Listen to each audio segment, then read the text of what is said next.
Hello, everyone, and welcome to the end of J-April, people have been calling it. I don't know about that. No, I'm calling it that. I'm bitches. Bitches be calling it that. I'm bitches. There's Jeff. Say hello, Jeff. Hey, how's it going? And where's Chuck? He's here somewhere. I'm right here. He's right there. I'm right here with my mouth close to the mic. Good. That's what we like to see. It's just like I've been told to do. Here. That was like 5 minutes ago. Let it go. He was scolded. Yeah, this is the end of, I guess, my month of movies that I like a whole bunch, is what we'll call it. And this one is the one that I have liked a whole bunch the least amount of time, because I really don't have a long history with this movie, but I saw this movie and I absolutely fucking loved it, and I was like, you know what? Let's make that the fifth movie of the month. Because yes, I only saw this movie maybe a few years ago for the first time. It's always been kind of hanging out there on like my watch list, and it was because of Perfect Days that I was going to ask if that was the impetus. That I was like, I need to watch some more Wim Wenders, and I watched this, and yeah, kind of blew me away. So I thought, well, I think I have a couple guys I know who might also enjoy this movie and like to hear them talk about it. So let's do that. So I put it in at the end of the month. And here we are, talking about 1984's Paris, Texas. Paris, Texas. A place I never heard of. I remember seeing this in the theater. No, I'm just kidding. This is the first time. This is most definitely a first time watch. Although I will say I've always been aware of this movie. I think I remember seeing it like on video store shelves. And then there was a period of time where I thought it was like a movie from the 90s, or then I was like getting it confused at other times with like Paris is Burning. Oh, yeah. You know, totally and so I was, yeah. And it's like, that title kept, you know, like, and this is a movie that I think, you know, I said that, you know, I kind of got it confused in the timing in which it came out, thinking it came out in the 90s. But if you think about it, this movie it certainly feels like an inspiration for some of the indie films of the 90s. Oh, yeah. Not enough guns, but I agree. Sure. There would be some more guns, for sure. A little bit more smart crime, yeah.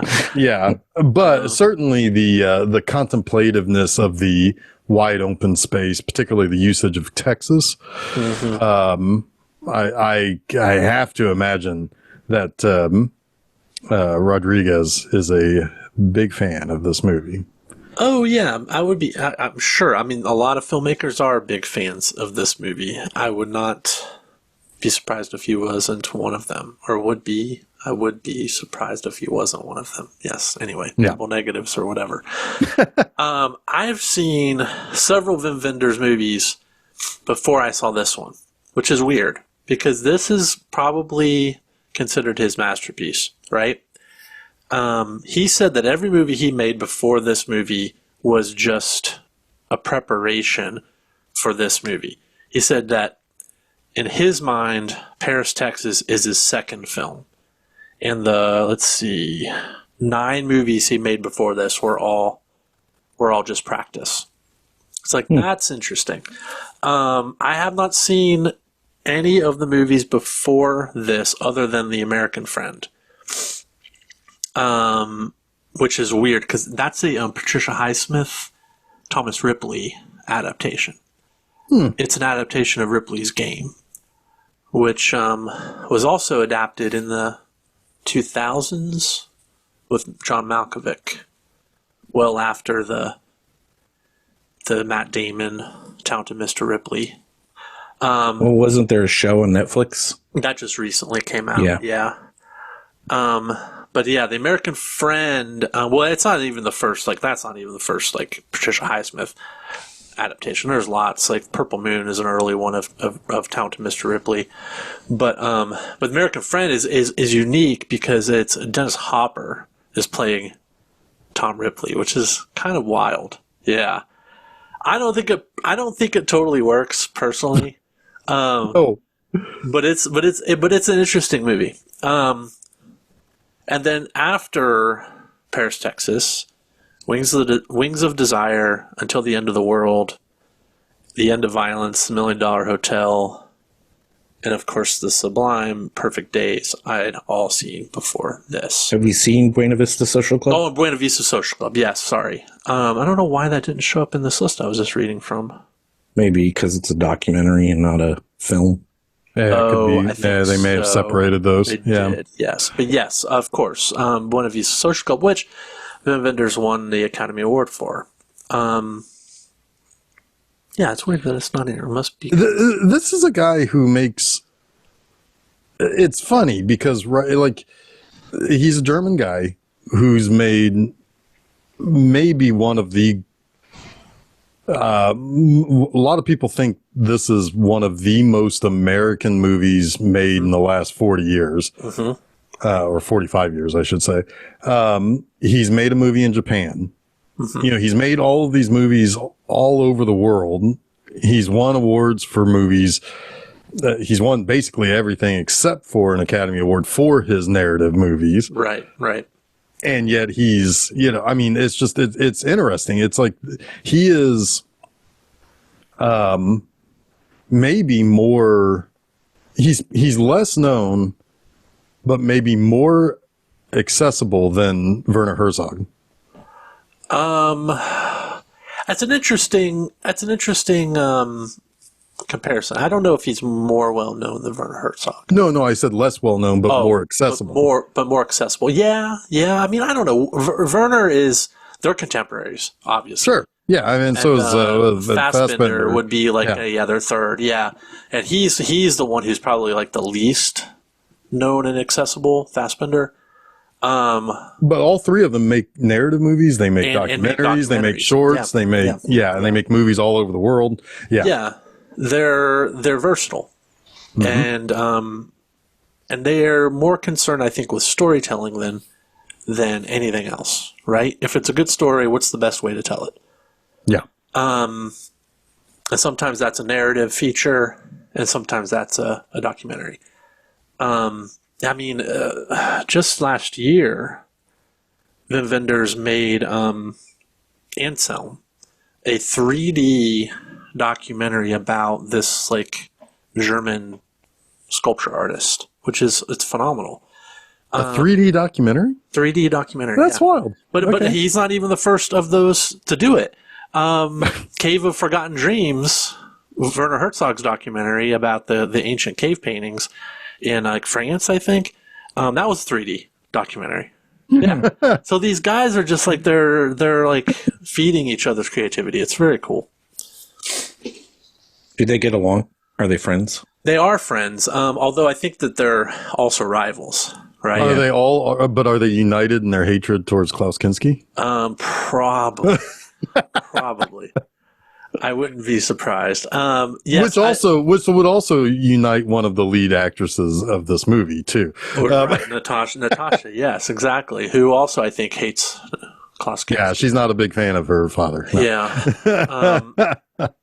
There was a documentary that Wim Wenders made in Cannes back in the 80s. It was called Room 666, I think, or something like that. I think he was director on it or he was producer, but it was his concept, and it was he wanted to ask all the directors who were presenting films at Cannes that year their opinion on if cinema is dying. And this was in the 80s, right? This is in the wake of kind of like the blockbuster film, right? And you had people, the blockbuster and home video, right? Yes, and it's very interesting. And you had like people like Spielberg who were interviewed, and also Werner Herzog was interviewed, right? Very, very contrasting opinions on all of this. And then it was recently remade by a different filmmaker a couple years ago called Room 999, I think. And that filmmaker brought Wim Wenders back to kind of give his new reappraisal of the state of cinema now, like 30 years later or 40 years later, whatever it was. Yeah. But yes, they're contemporaries, they're friends, but also like I think when Wim Wenders was interviewed for Rooms 999, he kind of made a joke about Werner, because Werner famously, maybe infamously, I don't know. For people who've seen the documentary, he like gets all cozy, like takes his shoes off and makes like this big theatrical, like of like getting like in the moment to talk for his 10 minutes about the state of cinema. And Wim Wenders kind of makes like an underhanded comment about that 40 years later. He's like, well, I'm not going to take my shoes off or anything. So I think there definitely some cheekiness between the two. Nice. But also a mutual respect. I just took my shoes off, so I'm ready. No, I'm almost always barefoot. So I just took my pants off. So let's go. let's rock this out. So yeah, I mean, obviously a first time watch. This is an interesting watch because it's a very simple plot, man.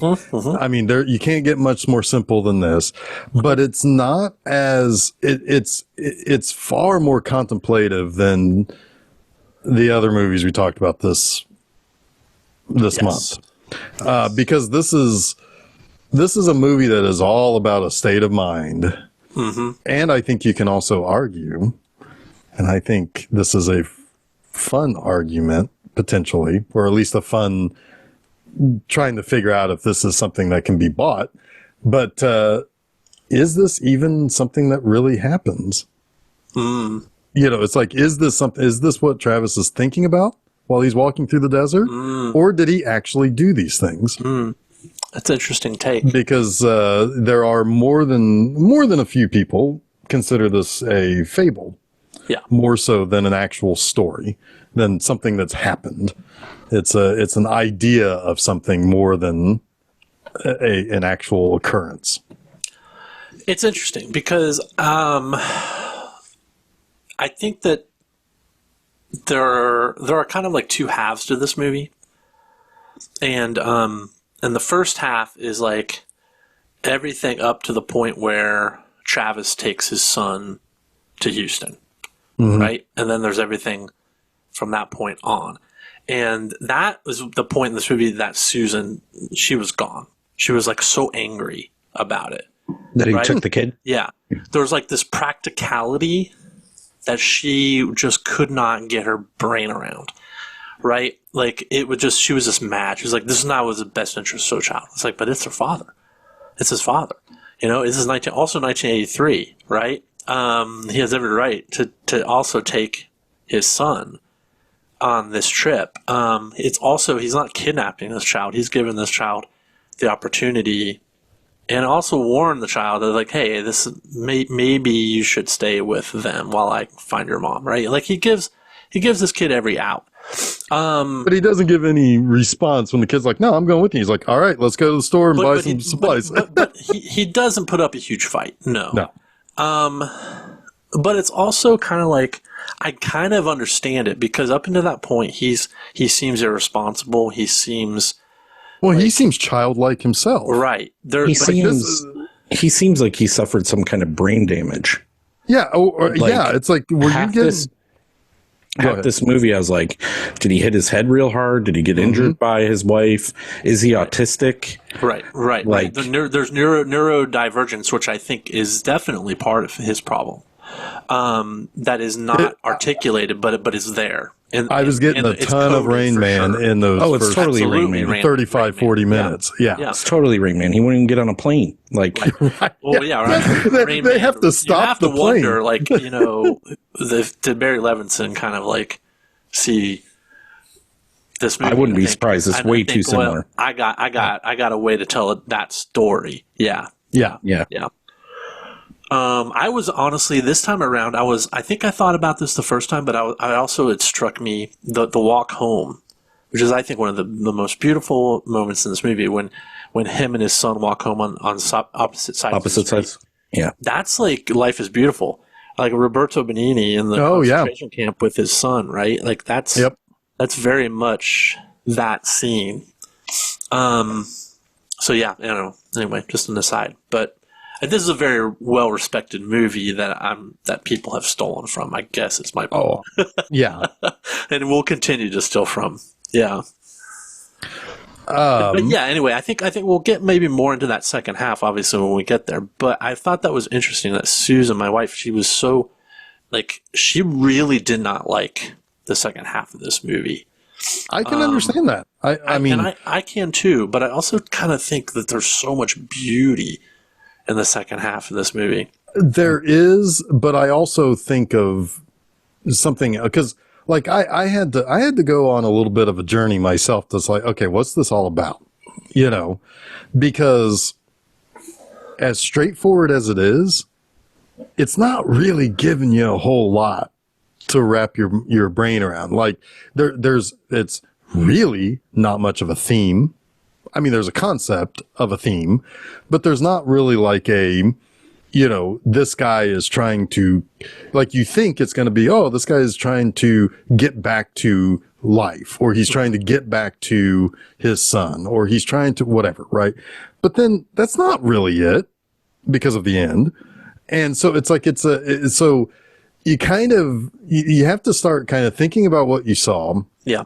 Thinking about, that's why I think it's really interesting to think of this as not really something that is, it can't be, it's easier to look at this as that fable as opposed to this is a very serious narrative that actually is happening to these characters, because then you get into the practicality and it's like, woof.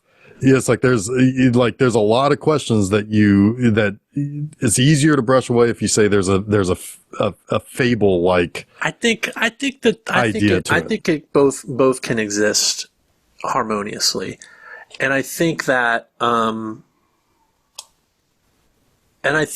taken as reality, it still works, because the practical will have to creep back in eventually, like. And it's going to creep in quickly, I think. Yeah, and we're going to have to. We can talk about that at the end, but I don't think that's what the movie's really about. The movie is about Travis. Yes. And the movie is about like what type of redemption he sees and can achieve, right? Yeah. I think anyway. I mean, I could be completely wrong in some people's minds because I do think this movie is wide open to interpretation.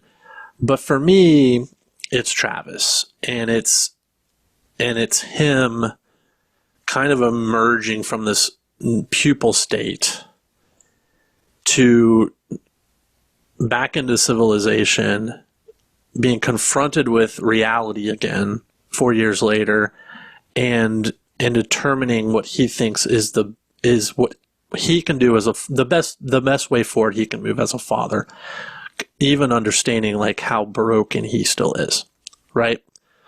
Because he is. He's still a broken person, but he has something he thinks he can fix. And that's what he's going to try to do.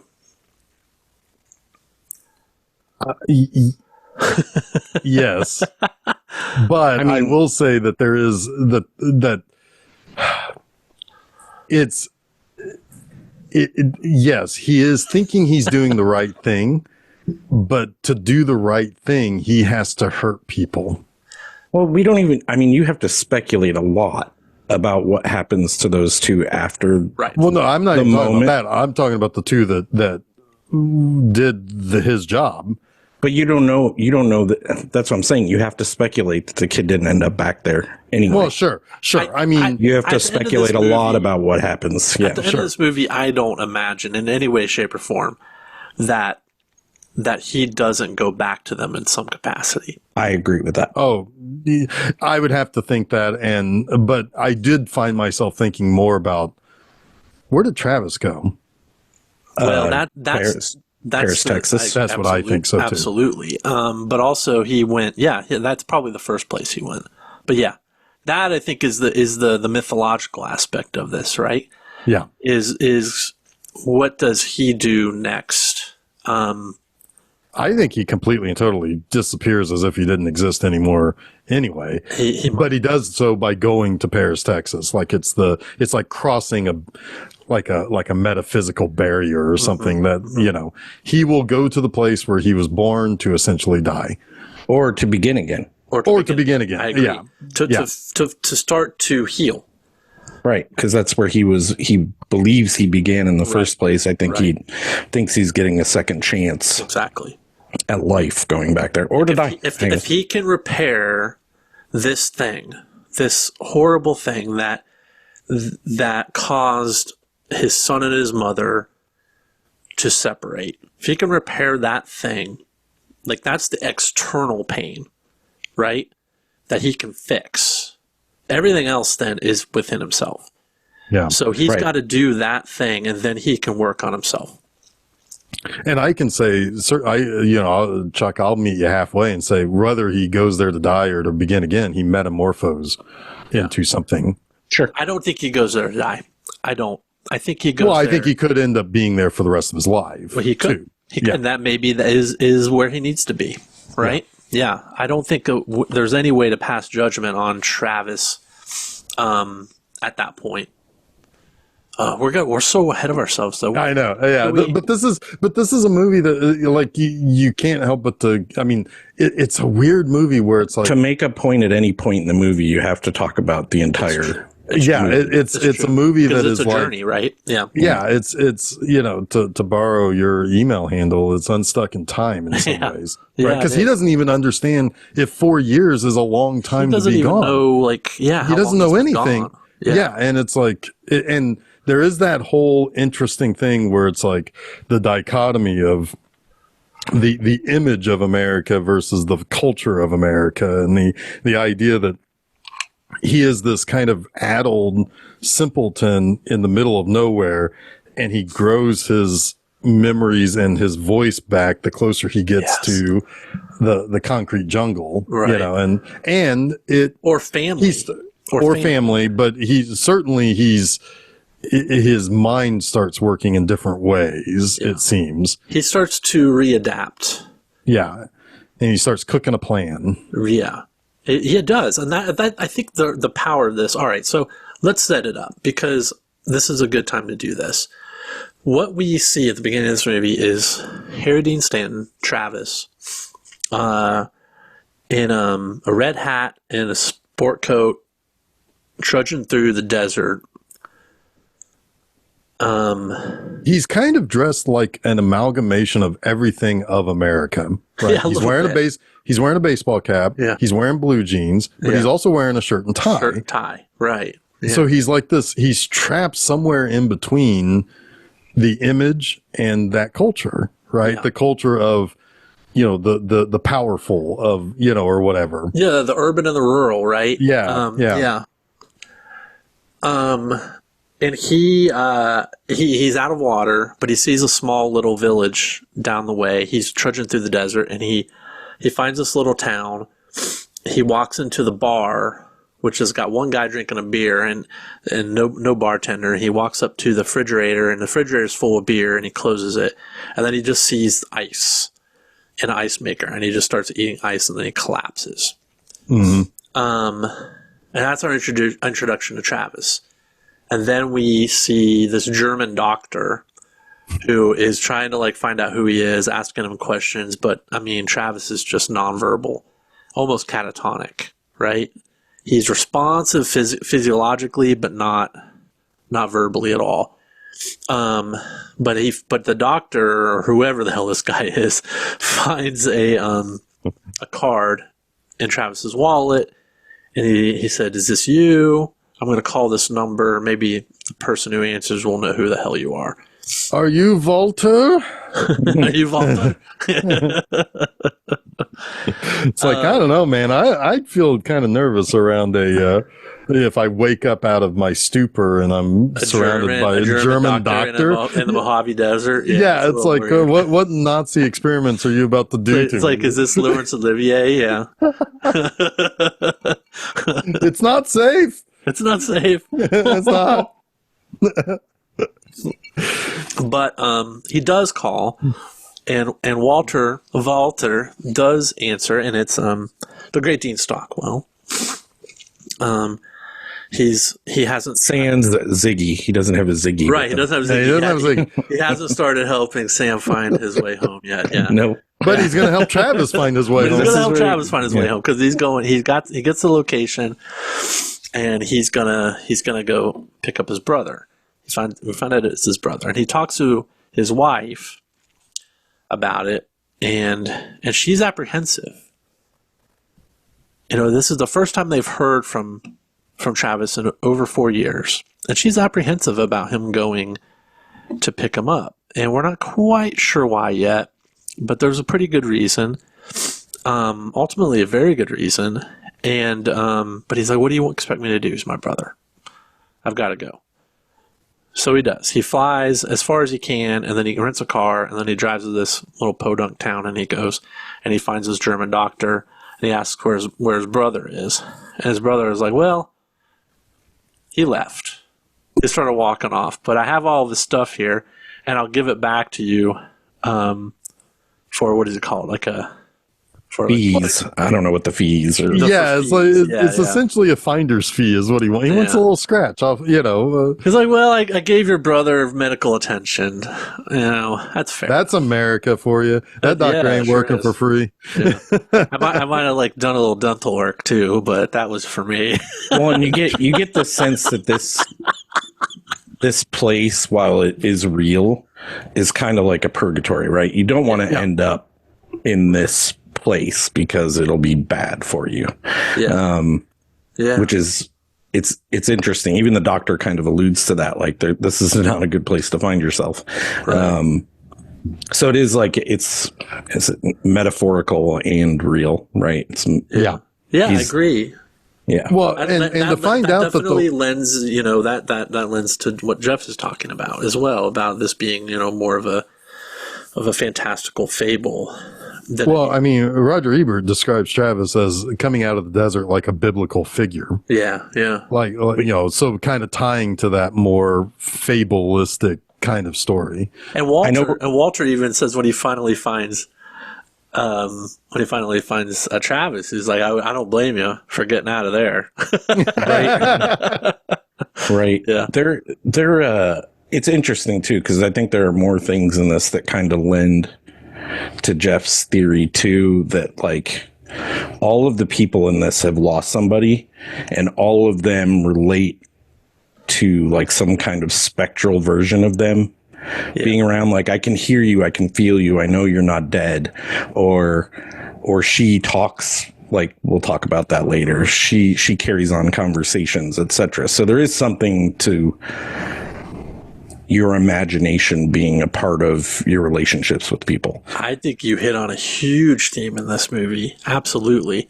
The person you want or think your partner is.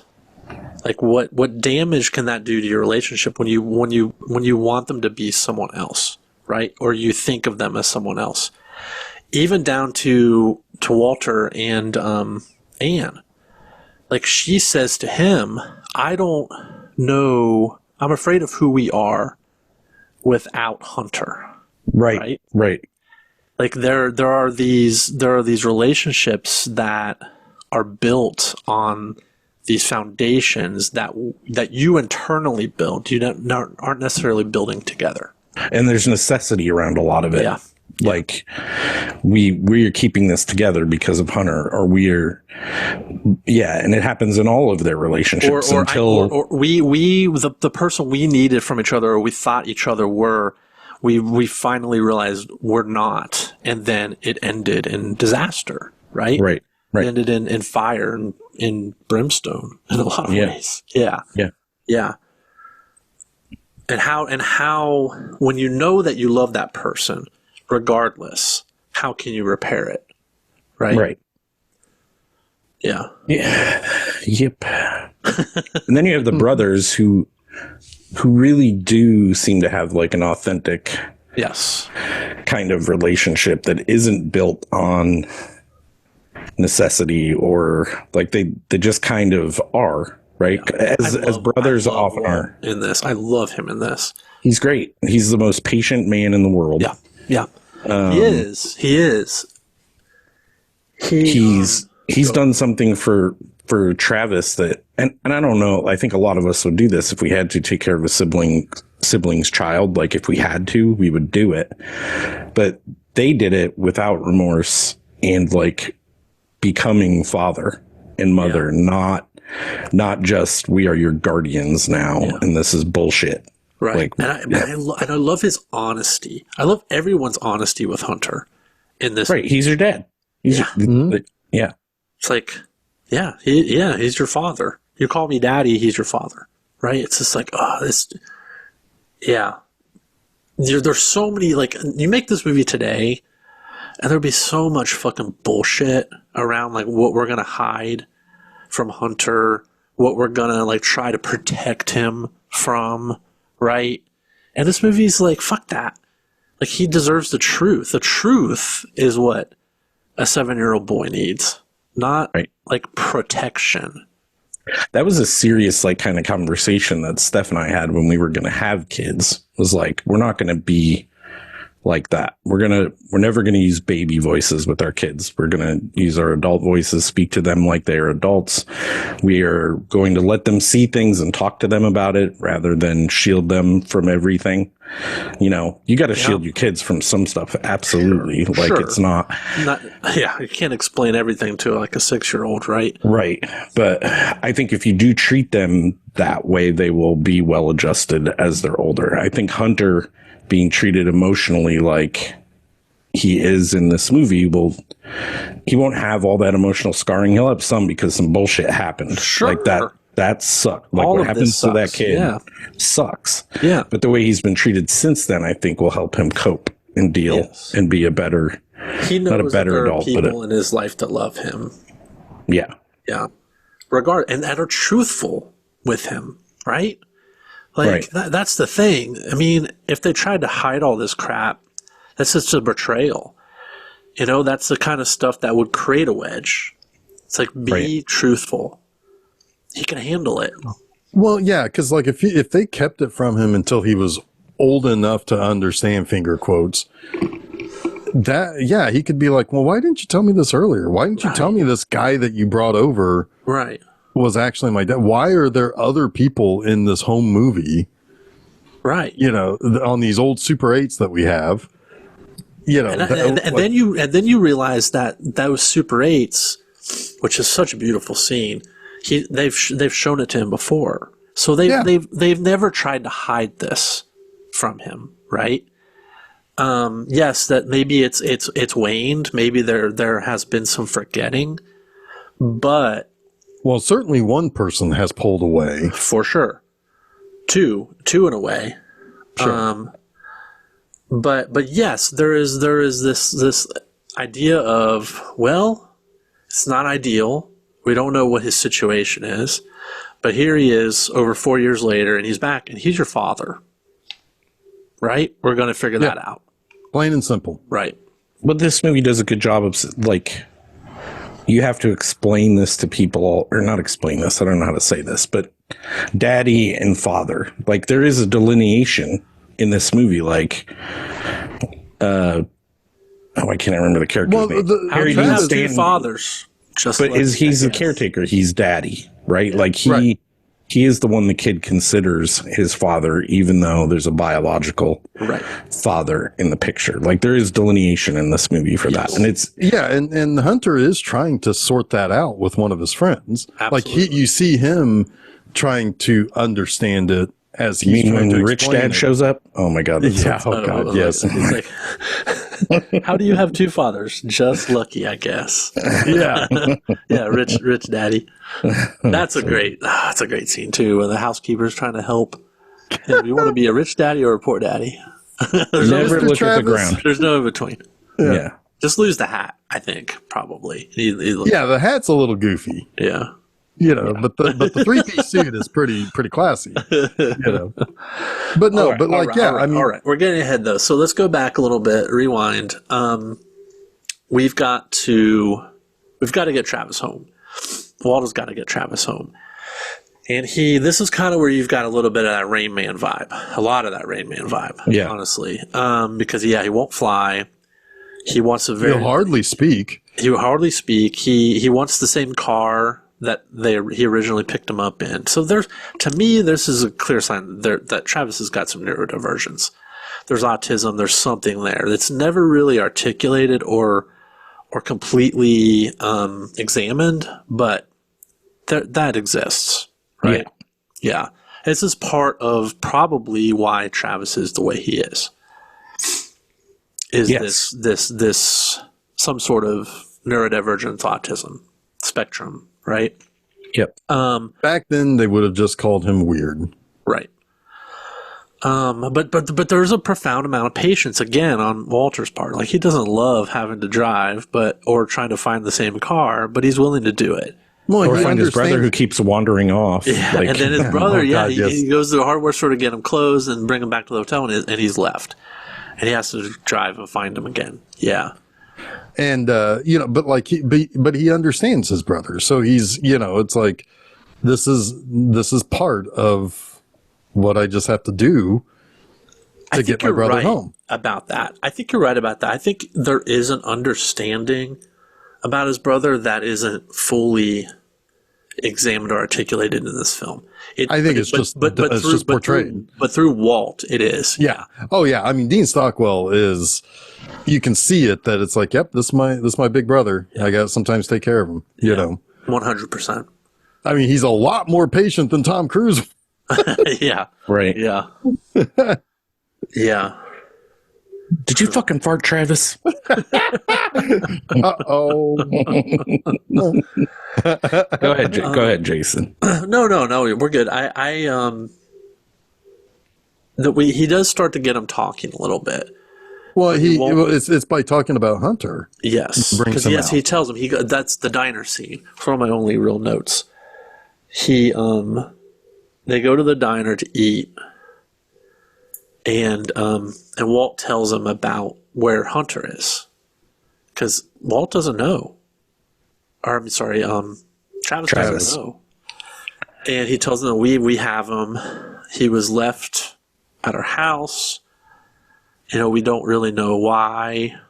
We assume it was by Jane. Jane, thank you. Yeah, I mean, the only thing that Hunter ever said was, "I was brought here in the car." Yeah, right. That was all a 4-year-old Travis said, or a 3-year-old Travis, I guess. Hunter. And when Travis is hearing this, he's silently crying, like tears are running down his face. Because he knows, like this too, like he has now a chance because now he knows where Hunter is and he knows that Hunter is safe, but he's also like weeping because of what has happened to Hunter and all of this, right? But I do believe that yes, this is where he starts to emerge, right? His chrysalis, he's starting to come out and become himself again in some ways, and he wants to try to make something better that he destroyed. Right? He wants to find some redemption. He doesn't know how that's going to work yet, but he does know he's going to meet his son again. And how's that going to go? Right? Yeah, and this is when he starts talking about Paris. He wants to go to Paris. Yeah. Which is just it's a small town north of Dallas, Fort Worth, somewhere, like right on the border there of Oklahoma, Texas and Oklahoma. But he's got this picture, and Walter keeps thinking he's talking about France, so he talks about his French wife. It's like, well, my wife, Anne, she's from France, or whatever. And but it's through the joke that he said that their father always told about their mother. She's from Paris. Texas. Yeah. Texas. Right. It's like the whole joke was, but that we find out later that is kind of a fault of their father too. Well, it becomes a shared defect. Yes. Well, I agree with that. I'm wondering if when he's telling Hunter that he's actually talking about himself, but telling his father's joke to mask that Maybe. he did that to Hunter's mom. I think he's doing both. He's doing both. probably. I think this is what he saw. This is what he learned. And yes, he did the same thing to Hunter's mother. Yeah. Yeah. Yeah. In a much worse way, I would say. For sure. Oh, unless that's not the extent of, but there's something there that makes me think that he's telling his father's joke as an excuse for what he's done. Not that it was a learned behavior, but I think either he's way. reflecting. I think he's reflecting. I think he's learning about himself through those memories. Yes. I don't necessarily think that's an excuse. I think it's him trying to heal. Yeah, sure. Right? And him understanding who he is by the behavior he witnessed when he was a child from his father. I mean that can certainly make sense, because when he talks about, like, he claims that their mom and dad always said that he was conceived in Paris, Texas, and that's why he bought the land there. Right. Was to, like, get back to his beginnings. Now, I think he had that intention for him and Jane. Yeah. Kind of repeating that cycle. I mean, there is kind of a parent to child cycle that's going on here. That is, I mean, it feels symbolic a little bit of, like, can I rewrite history? Right? Yeah. Can I start again from this moment, in this place, and do it over? Yeah. What's interesting this place is the fresh start we need, right? Yeah. I'm also thinking that joke is kind of like the whole movie in a joke. Like, you have the first act, which is Paris, then the pregnant pause, which is them all being apart for 4 years. Yeah. And then Texas, like the healing part of it, almost, if that makes sense. No, it does. Yeah. Yeah. That's interesting. Huh. I don't know if I explained it well, but no, but I hear it. I get what you're saying. It's like it's all in the title, right? It's that even the comma means something. Yes. Yeah. Yeah. Huh. This is also, like, because Travis also tells Walter that he can drive for him for a little bit too. Yeah. And he's like, well, do you remember how to drive? He's like, well, my body does. Which is to say, Susan was like, no. Yeah. but this kind of show that Travis he's slow, like, his body is coming back. Yeah. His body is back in the real world, but his mind still has to remember itself. Yeah. Plus he has an ulterior motive here too, right? Yeah. He wants to, because he got him to come off the plane, right? So then I think the driving to Paris, Texas happens. They do go to Paris, Texas, right? They get close. He never really says it. They never actually get there. He might get lost, or Walt just kind of, like, interrupts it, right, when he wakes up. Well, he's sitting out on a broken down car, and then Walter wakes up and is like, where the fuck are we? Right. Well, he's not just sitting on it, he's repairing it.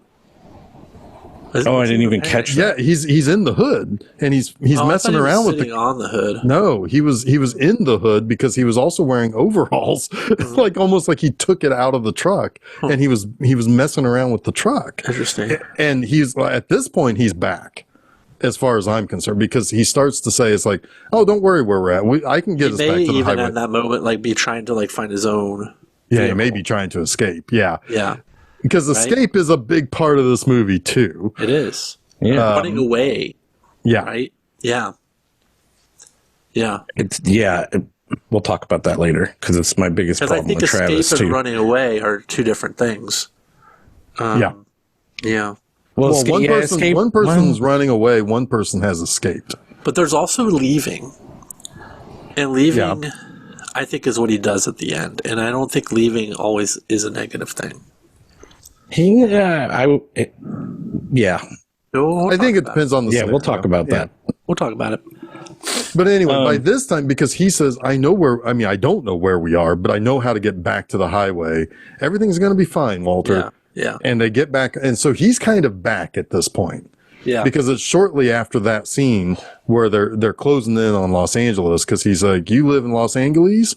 And it's like, yeah, it's like he even pronounces it like an old cowboy. Yeah, it is. And yeah, so they drive in. We find out that Walt. It's like, oh, you make those? Well, I'm not the Oh, only one who makes the billboards. Some of those are beautiful. Yeah, Some of those are beautiful. Yeah. I'm not the only one, Travis. But no, when they get into town, we find out that Walt isn't quite as perfect because he bought a house on a bad rate. A bad Well, APR. that was 1983 though. Everybody bought homes on a bad rate. But what's worse is that they live across the highway from a fucking airport that's constantly they live in Burbank. Yes. And the airport is bustling. And that's all they hear. And they hate, I mean, like, you know, because Anne was the one who says, "Yeah, I don't blame you for not wanting to fly. I hate the sound of planes because that's all we hear." And so you can already see. But Hunter says, "Well, I like it." And well, Hunter's a curious little kid. But it's also like so indicative of what we have been talking about that the child in their situation has maybe helped their relationship or kept it together.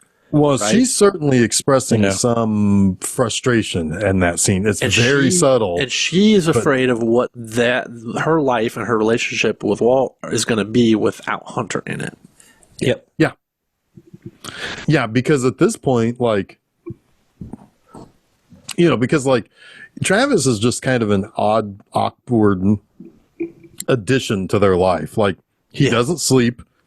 He doesn't want those fucking waffles. Get those fucking waffles out of here. He wants them, but he doesn't want them. Right. Yeah. It's He like wants he them, but likes he's not hungry. Right. It's like he's still suffering a penance of some sort. Yeah. That's what it feels like, right? And it he's is denying himself. Yes. Yeah. And like the way that he also shakes it off comes across that he's still a little childlike. He's still not fully caught back up to his age in his mind, too. So it's he's like a little embarrassed too. Maybe. Right? I mean, that's easy to. I'm like, yeah, he's the guy who had a kid. His brother doesn't have a kid. Yeah, he does. He does, but not of his own. So Right. he was the one who, you know, he's supposed, you know, like, yeah, there's got to be some embarrassment there because he left. And then you see Travis like trying to do little things. Washes the dishes. Shines the shoes. Shines all their shoes. Lines them all up on the. Like, there's an OCD aspect to that. Like, a very neurodivergent aspect to that. But also, like, I'm trying to contribute. And I'm trying to make my worth here. Right. I don't want to be a freeloader, and I don't know who I am or where I am right now, but I need to do things that help. Right? Yeah, I got to do something with these mitts. Well, something else he's doing that morning is looking through binoculars. Yeah. And I have a question for you guys, because this is weird. Maybe it's just his neurodivergence. He's not watching the planes.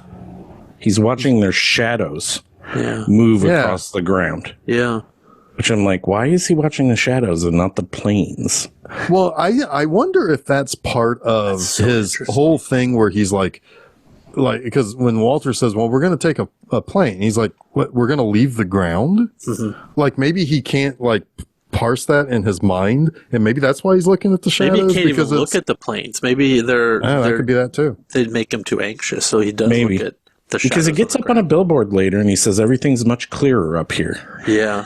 But he also he's like, I thought you didn't like heights. No, I don't like falling. I don't like falling. Yeah. Which that could be a loaded statement too, because technically he has fallen and he's risen back up now, and he is about to take that final step towards. Totally. You're absolutely. It's all symbolism, right? Like he's emerging. He's taking another step up the ladder. Like he is becoming himself again, but it's also creating fear, right? Yeah. Like the whole thing he had before this, walking through the desert, was a complete and total lack of fear. It was just him and his whether he lived or died. Well, it's And his it didn't feet on the matter. ground. Right, and his feet on the ground, right. Yeah. Total no fear. But now, reality, there's a lot of things now he has to confront. Well, and also now that was a simpler place that he was. Now he's in a busy, crowded place. There is that big difference between the wide open space because, I don't it's get like the sense that he's claustrophobic. Like No. like that though. Like the city is oppressive to him or anything. I agree. No, it's not that I'm saying. It's that the movie is showing two sides of what Americana is considered. Like the people outside the country think of the wide open spaces of Texas. People inside the country think of the city like Los Angeles. And that's why he's wearing the MAGA hat when he's out in the desert. Exactly. Because once he gets into the city, he's got to be, he's got to be a liberal. But anyway, but the idea is that his personality changes with that as well.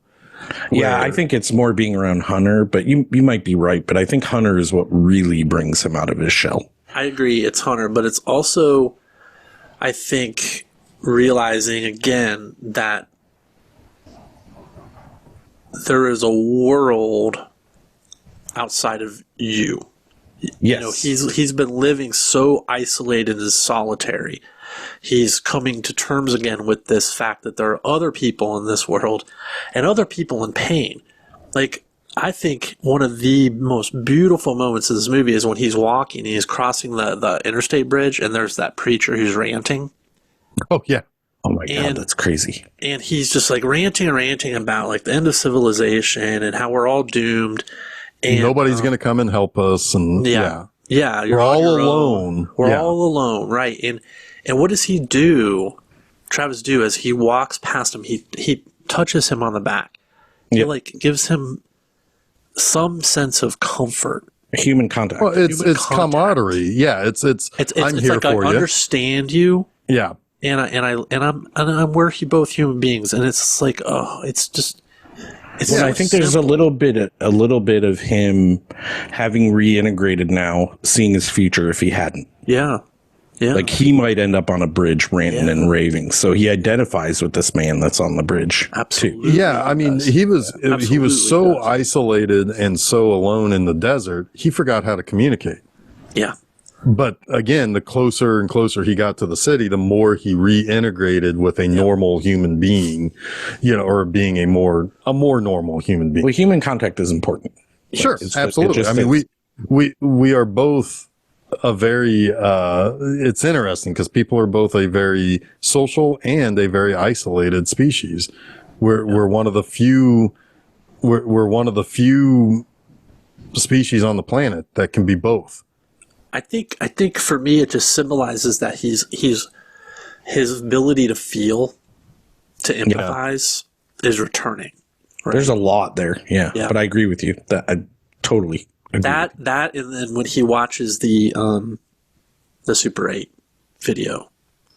I have to tell you, the Super 8 there can be things that are devastatingly sad about Super 8 movies, home movies in particular, for a couple of reasons. One, there's usually no sound on a Super 8. Those have to be recorded. Like my brother's has a Super 8 camera. They always had to record sound after developing the film. But then there are things about Super 8 or home videos in general that like really sometimes get me kind of sad because like there are people on YouTube who will go and buy a bunch of stuff at like Goodwills. There'll be like old videotapes with home movies on camcorders, or there'll be Super 8 reels, and then they post it to YouTube in the hopes of finding somebody that belonged to or that's in that video. And it's like there's a sadness to it because like, a lot of these are 30, 40 years old, and it's I think it's because somebody is always dead. In the Super 8 exactly. Like, and that's here what is gone. Yeah, like I'm watching this really, really happy Christmas Eve or something, where like all these, and it's like, oh, those two old fogies are There gone. is Because they are already pretty old 40 years ago. there is some sadness in this one too, because you see how happy they were. Yeah. Exactly. This is the idealization of what should have been. And it's him, I think, the moment for him where he decides what he is going to do. Yes, I agree with that. Like he didn't have a plan yet. Yeah. But when he watches this video, he's like, I know what I have to do. Yeah. Well, because he sees Jane and Hunter together, both smiling, and she's kind of dancing around with them and everything, and it's like Either Hunter has a little brother, or that they found like a great lookalike for that Super 8 video. Well, you know who Hunter is played by, right? Yeah, Karen Black's son. Yeah, but the guy who adapted this screenplay is his father. Oh, wow, interesting. Yeah, so it's Karen Black, because they were he and Karen Black were in the Invaders from Mars, Toby Hooper. L.M. Kit Carson, yeah. Yeah. But they were in the Toby Hooper Invaders from Mars a couple of years later. That's great stuff. She's the teacher and he's the kid who's realizes that there's invaders from Mars. And she's the only one that he trusts because she's the only one who believes him. That's a good movie. This is where Hunter starts to warm up to Travis as well. We see him earlier where he's in the garage and he's pretending to drive the car, and Walt comes to see him and he's like, "What you doing here?" He's like, "I'm just driving." He's like, "Going anywhere interesting?" And he's like, "Nah, just driving." And he's like, "You're not out here just hiding, are you?" Well, like, no. because he stiffed him. Like he wanted to walk, like Right. Walt or Travis wanted to walk home with Hunter from school, and Hunter's like, "I don't want, man. All the other kids drive home." So, and then when he gets in the car with the mom, quote unquote, he's like, "It's like you're mean," because she's like, "No, you really should walk home with," because she is like, they are trying to like, you got to get to know your father. Well, yeah, she is a little less willing to do that than Walter. She's pretty pushy here, though. At this point, she is okay with it. But yeah, she's like, "You should," and he doesn't want to, and it's okay. And Travis is like, "No, it's okay. I don't want to anymore." And she's like, "No, you're going to." Yeah, he doesn't want to he doesn't want to make Hunter uncomfortable. Right. But anyway, yeah, that they watched the video that night, and there's a portion of it where Hunter is on Travis's lap and he's driving the van or whatever, and Travis or Hunter thinks that's pretty cool. He's like, "See, I'm driving," and Travis kind of nods and recognizes him, and there's a kind of a moment there where they connect again. Well, yeah, because when the video starts, the kid is sitting behind a counter. Yeah. And when the video ends, they cut to him. He's standing next to Travis, and then he kind of just walks away, but he's gravitated towards him as the movie is playing. Yes. Yeah. He's interested. He's intrigued. He's kind of remembering, even if it's just in his bones, which he explains later to Travis, is like, I always felt you were there. Right? Yeah, because he asked them when he was talking about their father, or like his grandfather in this case, but like Travis and Walt's father.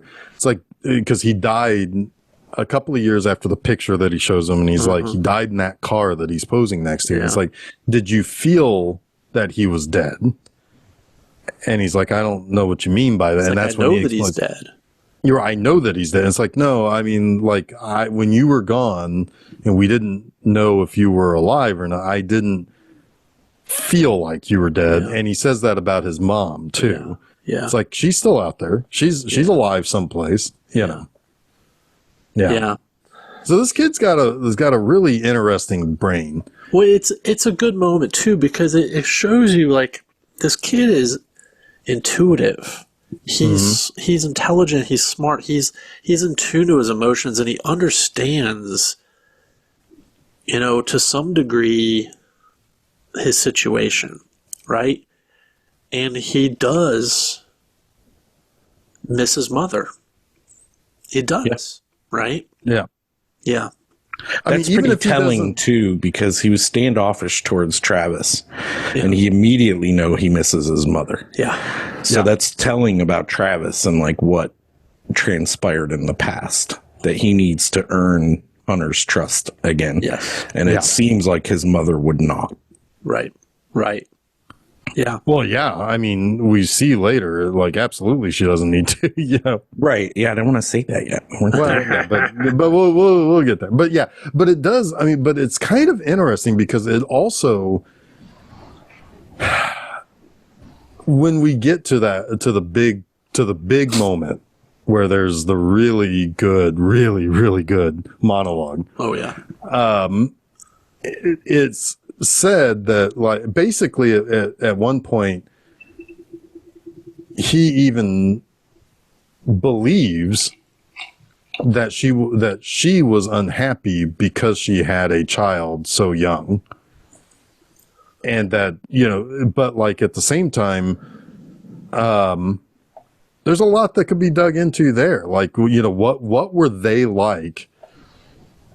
Like, we can kind of believe what he has to say about himself, that he was a drunk and all of this stuff. But like, what really was it like that caused this split to basically happen, where all three people were shattered to the wind? But Let's we'll get wait there. a minute on that. Yeah, we'll get there. I have some thoughts on that. But yeah, we'll certainly get there. Right now, though,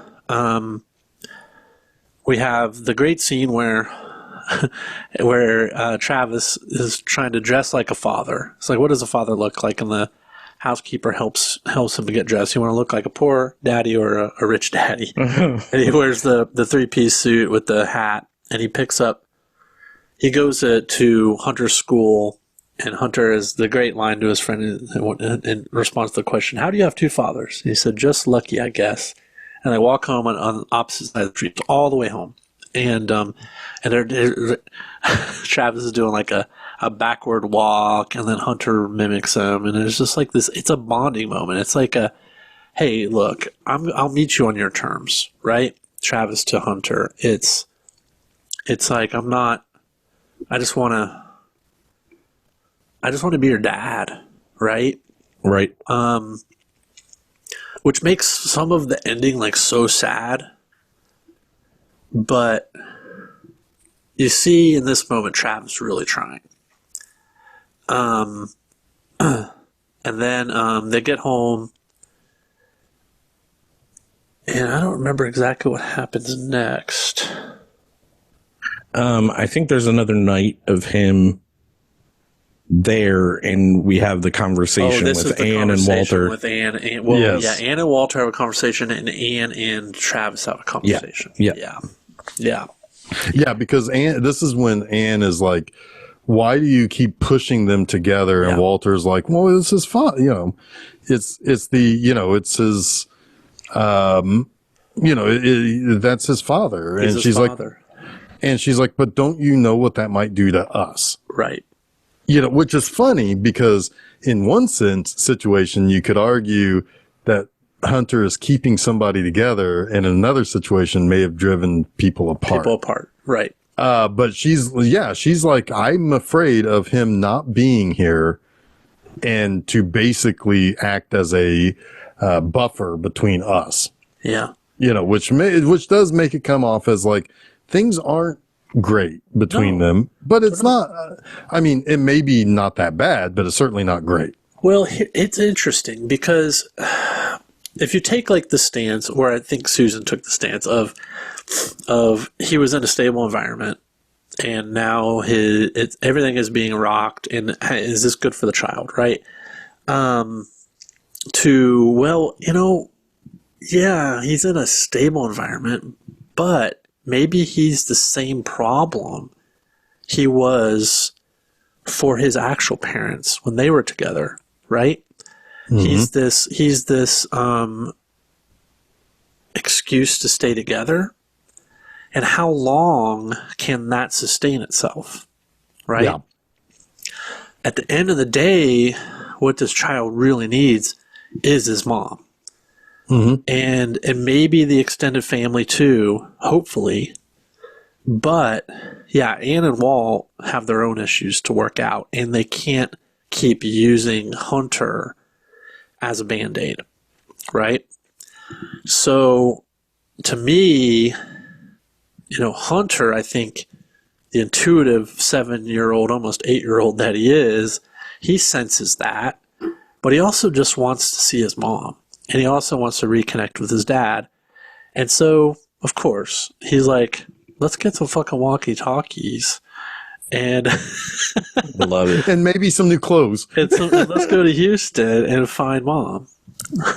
Steph, Yeah, 'cause- Steph said foreshadowing once they said something about the walkie-talkies. Oh yeah, Because I'm like yeah. the idiot that always brings that stuff up. Like during a movie, I'm like, oh, foreshadowing. So Yeah. as soon as the walkie-talkies came up, she hit me with I it. told you they weren't just toys, Dad. Yeah. So good. Well, and yeah, because Walter decides after hearing the story from Anne, or Travis rather. Yeah, let's talk about that. That's and important. because Anne is like, I haven't told anybody this, and I don't know if I should be telling you this. Yeah. But I haven't even told Walter this, and I certainly haven't told Hunter this. But for the first for the first 3 years or so, I would keep getting these letters, or this, I'd get contacted by Jane. She would call weekly. She would call. That's right. Yeah. She would call, and she was like, well, and then there was also a bank account set up in a Houston bank, and every month on the 5th, I think it was the 5th. Yeah. 5th of November is the next one. Sorry. Yeah. And, every 5th of the month, she would deposit some money in there for his future, for his, for him to break out onto his own, whether it's to go to school or to have a nest egg, something to start with. Right. Yeah. And That's her way of contributing. yep. To his And future. she still gives the money, and I would send her pictures of Hunter, but about however long ago it was, A year ago, I think she said. a year ago, she said, it's too hard. I can't see the pictures anymore. Please stop sending them. I think she says that to Travis later. I think Anne just says she stopped. She stopped. Yeah. You're right. She stopped calling. Yeah. She stopped wanting, She stopped calling. She But she still sends the money. She still has the money in the bank, but she stopped contacting us basically. And I do think that this is Anne's kind of last ditch effort to say she doesn't want the kid around. Maybe. Or to get Travis to leave. One or the other. It could be both. Because she tells Travis exactly the bank. She's like, I reverse traced it. I think and you might be right, she might be trying to tell Travis that Anne doesn't, or the wife, Jane, thank you, doesn't want the kid, but I also think it's her way of trying to get Travis to leave. That could be. Doesn't break up their relationship. What she doesn't expect is for Travis to take Hunter with him. Right. Every for time we Hunter say to want Travis to go. Yeah, whenever we say Travis and Hunter, I think of the NFL draft. That's I know, right? Which is hell in of the an athlete. past. Which is in the past now when you're listening to this. The whichever team that has him now, good luck with him. Good job. Good pick. Good job. Good pick, Giants, Cardinals, Jets, Ravens, whatever you were. Yeah. But Wait, you know what's really sad about this? Does he have two daddies, offense and defense? Yes. Yes, he has an offensive daddy and a defensive daddy. You know I what's guess really he's just sad lucky, and shows that Hunter is truly neglected as a child? It's November 1st when they're having this conversation. They didn't do a goddamn thing on Halloween. They didn't take the kid trick-or-treating. the They didn't do nothing for him. What the hell? I'm going to put that at the feet of Mr. Wenders being German and not knowing anything about. Totally. You're absolutely right. Yeah. You're telling me they don't have Halloween ski or something over there in Germany? No, they don't care much for it. I mean, like some people will do it in like the UK, but it's more it's more like watching scary movies. It's not really a trick or treat sort of That's thing. cool. I was half making a joke, but Well, I'm It is sad totally for not. That goddamn Wim Wenders. Get the Son of a foreigner in bitch. here to mess up Halloween. Anyway, But now this is kind of like Jason. let me go wander the desert in the red hat. This is like the midpoint or where the movie splits into a different Yes. film. Yes. Like you said, they get walkie-talkies, and their goal is to drive to Houston. Yeah. Get there by the 5th. Like, he's going to go alone. He tells him he's going to go alone. Yeah. Travis. But Hunter insists. He's like, well, I'm They're coming just with you. sitting. They're sitting off the fucking. Well, you know what, the 101 or something? Yeah, just eating McDonald's under the overpass. Yeah. I mean, that's 1984 for you, buddy. That's absolutely. That's what I told Susan. It's like, Susan, this is 1983. Like come on. Shit happens. I disappeared for days. This is the part where we tell people that our parents didn't care where we were for 10 hours out of the day. Right. It is true. It was more important for us to get out of the goddamn house and do something with ourselves than it was to know where we were. Just be home by dinner. That's all. Yeah. And if you didn't show up at dinner, either you're gonna get your ass tanned, or they may have to call the neighbor to find out. Yeah. Is he still over there? If mom and dad have to start making phone calls, it's no good. Tan in your hide. Yeah, you better have been home before we have to start making phone calls. Right. Then if we find out you're not at any of your friends' houses, then yes, we start getting worried and we have to start calling like. There was a process. It wasn't just immediately jump to we gotta file a missing persons report or an Amber Honestly, alert. before they even like do that, they're probably gonna like get out there and look for you, right? Yeah. They're gonna like probably Go to the porch home. and yell your name. Yeah, they'll do that, but they'll my parents would probably have like would probably have like taken like walked the path I would have taken home. And go to the 3 houses of friends you may have ended up at. Yeah. Exactly. Yeah, exactly. Then if none of that pans out, then maybe they're getting more worried. Or they pop a champagne bottle. Well, maybe. He's gone. Maybe it's like he's gone for tonight. We'll worry about it tomorrow. Fuck that. Anyway, their goal is to drive to Houston and go to this particular bank. Yeah. And just wait for her. and just wait for her. What's interesting to me is that Travis actually falls asleep here. I know. And I don't know what to make of that exactly. Like, does he fall asleep out of fear, hoping he'll miss her?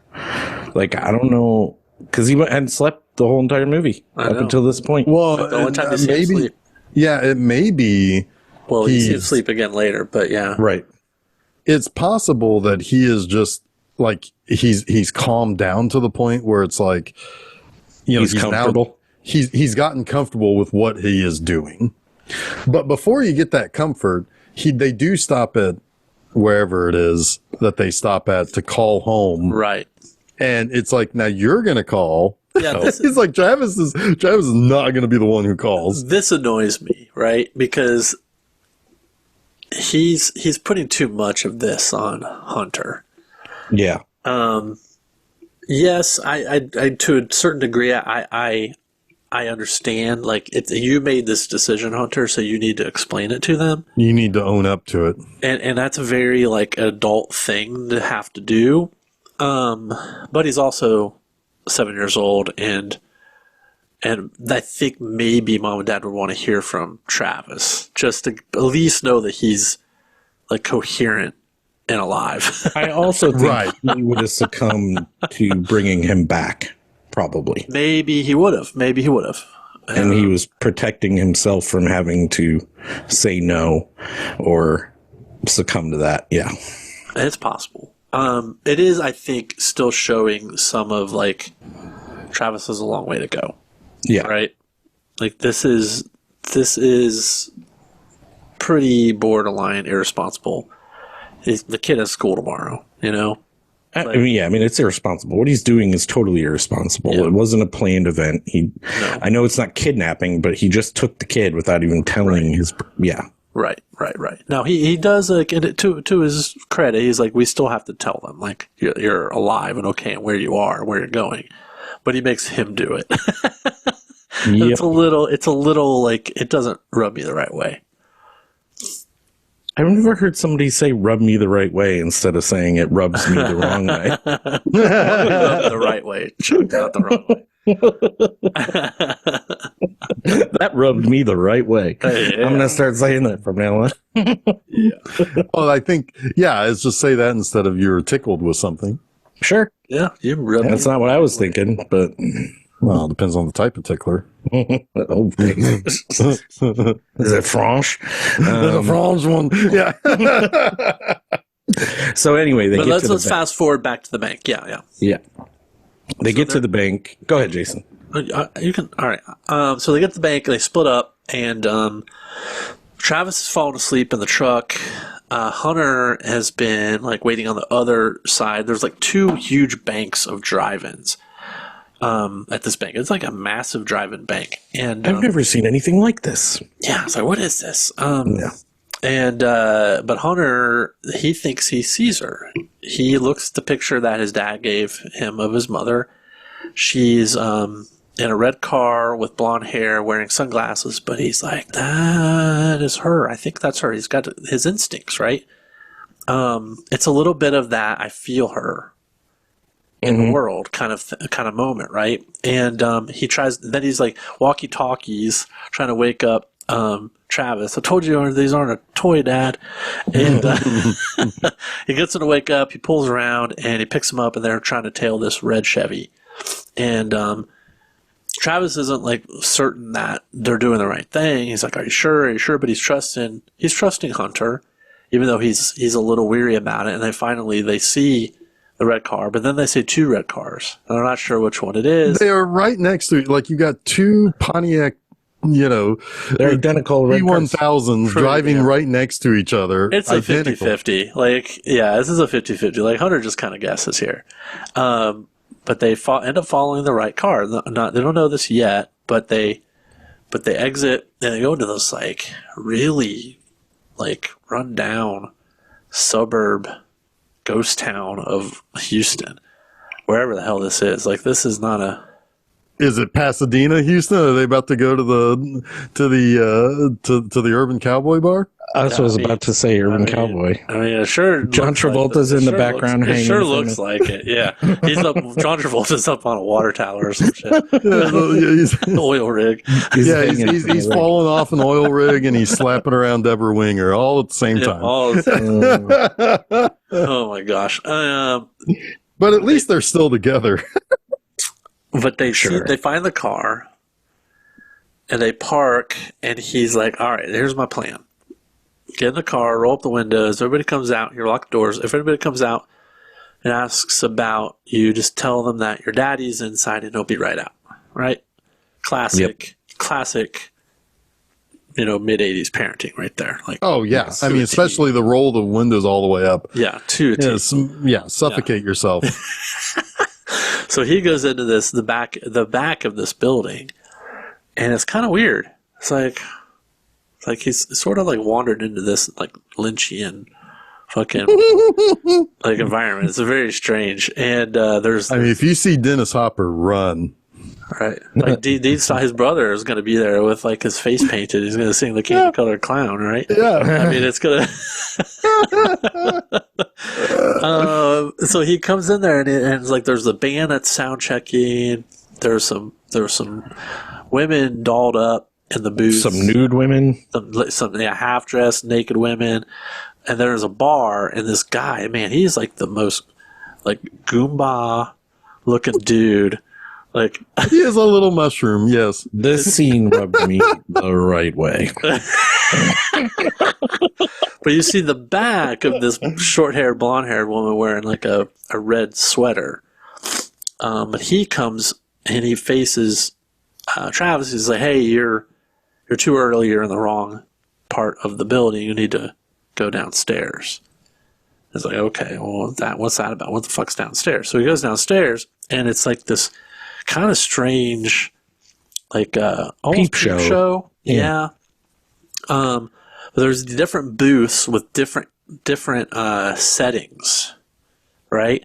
Like living room or doctor's office or whatever, Hotel. right? Hotel, Yeah. beachside, like, yeah. I mean, it is a pretty, it is a, yeah, I mean, Thanks, Chef. I want to know how he paid. Did he pay before he went in, or did he pay after you left? Do you pay per minute? Like, what's the? I don't know what the going rate transactional is. aspect of that? Yeah, I don't know. I assumed it was by the minute. Yeah. I don't know why, but that's what I think. Yeah, I don't know. But he goes into one of the booths and he's like putting it all together. He's like, oh, okay, I think I know what this is. And he asks for a woman with short blonde hair in her mid-20s, like about 25. And what he gets is not what he wants. He gets like Nurse Betty or something. Nurse Betty, I think it was. I think it might have been Nurse Betty, yeah. And it's not what he wanted. So he goes into another Nurse Bibbs. Nurse Bibbs. Bibbs. So Hey, he goes in another booth Hey, and he gets someone else, and he recognizes her. And yes, it is Nastasia Kinski. It is indeed, and he starts to talk to her. He tells her he just wants to talk. She's like, "Why? I'm going to take this sweater off," and he's like, "No, please don't do that." Right, and he's not really sure what to do. He's a little bit blindsided. He has a short conversation with her, but he ultimately leaves. Well, he gets mad at her though. Oh, he does, because he starts accusing her of being a whore. Going home with other men. Going home with other men, like, oh yeah. Well, what it's do like, do you go home? Yeah, it's like, do you have a side hustle? Do you go home with your customers? And she's Old Expected habits to go home. Old habits die hard. Yeah. This is old Travis coming out, and then she says to him, "I think I should find someone else for you. I think you're looking for someone else," because she doesn't do that sort of thing. That's Yeah, not and- her. That's not. It's like the Ministry of Silly Walks. Or like you walked into the argument room instead of the. Well, he does eventually apologize to her, and he's like, "No, I'm sorry, I was out of does. line." You know, He does. He just says I'm sorry and he leaves. But he leaves, yeah, and he's not in a good place after this encounter. Hunter asks, he says, "She was in there, wasn't she?" And he says, "Yes." He doesn't lie, right? Again, like the truthfulness of this is so wonderful. But they're leaving. He's like, there's no argument, there's no discussion. Like they're leaving town, and he was like traveling, and he passes through this little small town, and he sees a bar. Hits the brakes, and he goes and he stops at the bar. Classic Texas, only place you can bring a 6-7-year-old kid into a bar. Why do you drink that stuff? It smells foul. It stinks. Yeah. So why do you drink that? It stinks. Yeah, because he's getting hammered, right? And he does get hammered, and Hunter ends up having to help him find like a couch in a laundromat to sit down, which honestly that couch and chair were really nice. They're pretty comfy. Look Brandon. well, it was in the breezeway. It wasn't in the. It wasn't actually in the laundromat.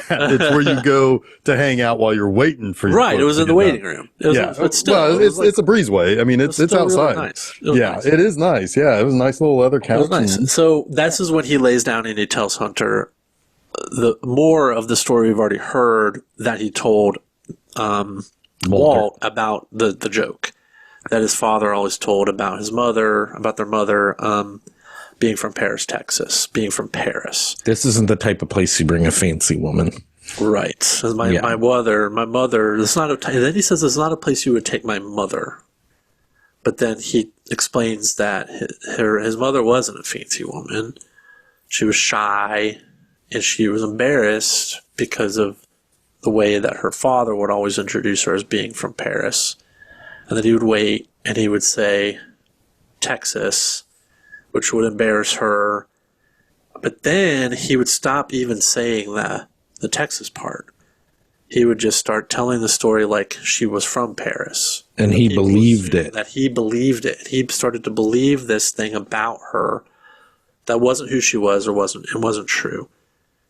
Projecting an image of her that he wanted to be her, that she wasn't.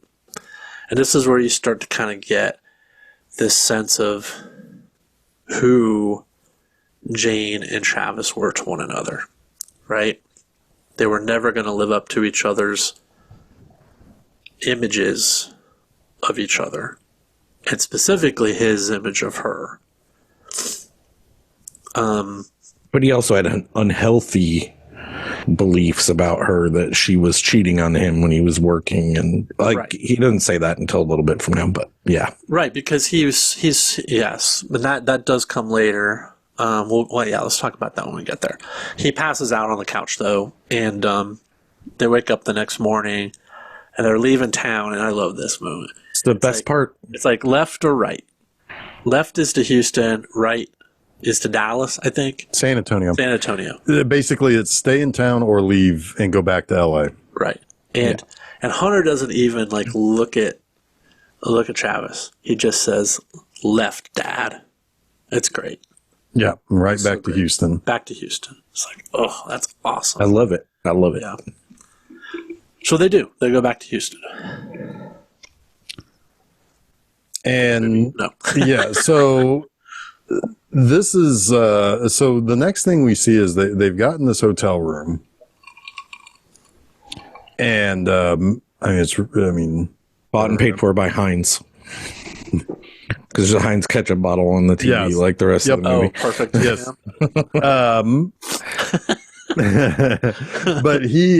But while Hunter is asleep, Travis is recording something for him, basically saying, "I have to record it." And at first I thought he was doing something for Jane, but no, it's for Hunter. He's like, I'm recording this because I'm afraid I can't say the right words if I was looking at you, basically, which is important later. Yeah. But basically, what he ends up doing is he ends up going back to the peep show while Hunter wakes up and finds the tape and plays it for himself. And basically, he tells him on the tape he's bringing his mother to him. Yeah. Yeah, I'm going to get your mother. Yeah. And you need her. And it's relatively clear that it's like, you don't need me, you need her. Right. I'm going to go get her, and I won't be back.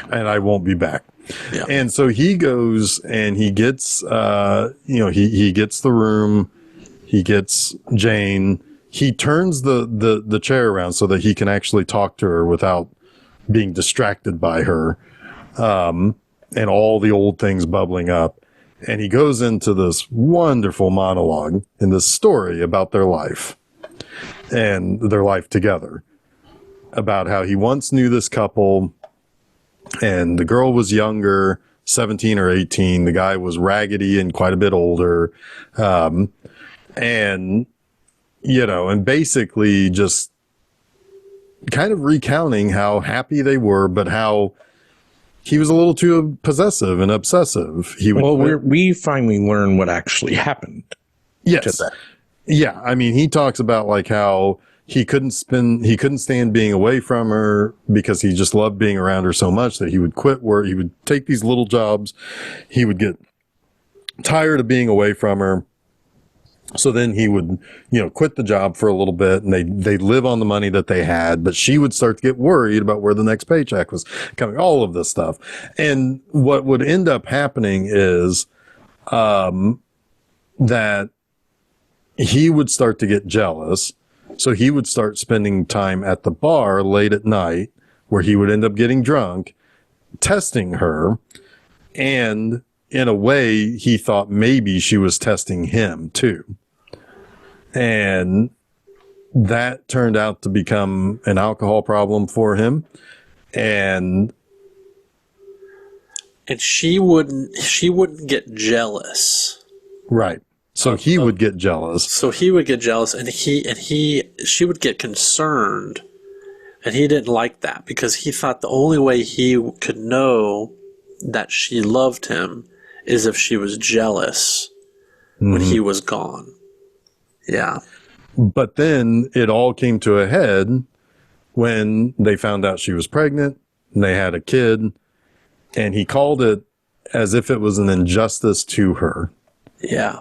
That she had this kid because now she felt trapped. Yeah. You made me have this kid so that I couldn't leave. Yeah. He says she said something to that effect. Yeah, something to that effect. Right. And then he, basically, she gets her escape She burns the house down and leaves with him in it. Yeah. Essentially lighting the bed on fire is what I was taking that as. That he woke up a little bit on fire. Tied her to the oven or something. Yeah, she would run away and he would catch her and then he would bring her back, tie her up, and then basically just go to bed while she was screaming and Hunter was screaming. Yeah. But I just wanted to sleep, he says, and I'm like, oh, shit. Yeah. Go ahead, Jason. Sorry. I think that there was some postpartum depression. That's what I was getting to. I was picking up postpartum depression. Yeah, because she changed, and it seemed like he said that she changed, and she didn't want him to be the stable provider. There's nothing he could do to make her happy. To me, that felt like, postpartum depression. Like she... Well, he said that she became, I can't remember the other word, but he said enraged. She was enraged all the time. Yeah. Even when he wasn't doing anything wrong, she was mad. And I think part of that could be postpartum depression. It could also be, she was probably, 18, 19 years old, if that, and has a kid. Like, yes, is she trapped? What are her options? Well, and it's also just, like being abused too. And then that. Yeah. Yeah, of course. Yeah, that. It was when he mentioned that he started breaking things in the trailer that she lets everybody know that she knows who he's talking. But I think she knew before. Oh, yeah, she did. When she says, when she says, yep, I know that feeling, when she's talking about I don't think she knows yet. Then she knows. Then I do, because I'm the whole time I'm like, she should recognize his voice, but later she says every man who comes in here has your voice. I'm like, that's a really good way to excuse her not knowing who he was right away, and also makes sense. Yeah, and I don't know if she necessarily had to know it was him before he mentioned the trailer. But she may have been thinking about him. She was thinking about their relationship the whole time. When it was good. Way too similar. For sure. Yeah, at least that it was when it was good, like when those home movies were taken.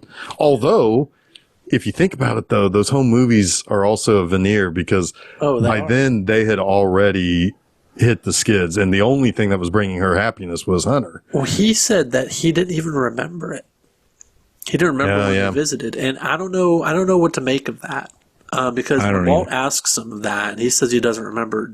Did he really not remember? Does he not want to remember? Does he not want to talk about it? Does he not want to? But then when he sees it, he can't. I think he's staving off the conversations. Yeah, when he sees it, he can't deny it, right? Right.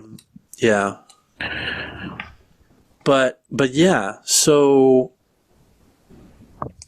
this is kind of then when he's explained himself, and then now it's her time to kind of talk about. I do think Chuck, it's so right when she says, when she started that job, that all she does is hear men like him talk to her, and she for a long time tried to talk to him out loud to herself, and it's almost like she found that job doing that.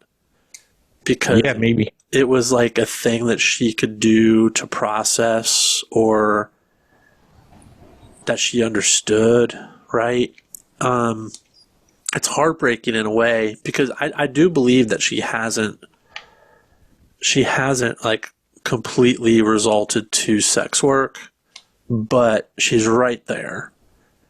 But I think that she does what she does because she understands these men, and it also allows her to send money to her child, and that's being maybe she's got to make a living, but it also allows her to send money to Hunter. But I think she is, I don't know if it's pacifying or processing or whatever it is, but some part of that job is moving her forward in life. Every man sounds like you, but also at the same time, she's like, I started to forget you. You faded from my mind. Yeah. Right. I didn't talk to you anymore. And that's kind of like, but I heard your voice every day. yeah, that's kind of like goes back to what Hunter said about, I know you're alive. I know you're out there. Yeah. When he fades from her, he's effectively dead to her. Yeah. Yeah. And now here he is again. Uh-huh. And I love the way she reacts to it. She doesn't run away. She doesn't like freak out. It's almost like she was back at the beginning. It was like Paris, Texas, right? Yeah. Like she's back at the beginning of the relationship for a moment. There's elation in it. Yeah, I agree. There's hope even. Yes, there's hope. Well, and then that's doubled when he says, "I've got Hunter with me." Yeah.